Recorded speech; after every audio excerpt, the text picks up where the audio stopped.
Hi friends, this is 5 Minutes YouTube channel. Here is Oneplus Nord CE2 Lite 5G smartphone. In this video, you will learn how to change alarm tone in your phone Oneplus Nord CE2 Lite 5G. Sometimes, if you may have set some alarm in your phone, and if you would like to change alarm tone, you can do it. For that, first go to your alarm, go to clock icon in home page, and you will see here available alarm that you set.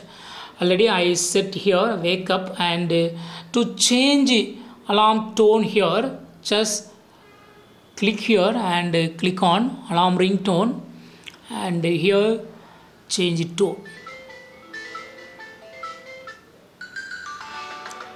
and go back, just it will be activated. So in this way you can easily change alarm tone after setting up your alarm.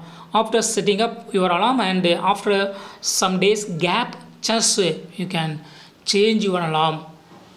In this way you can get your alarm changed, and you cannot get bored while you hear your alarm on the morning or evening or whatever timing. That's all friends, thanks for watching, bye.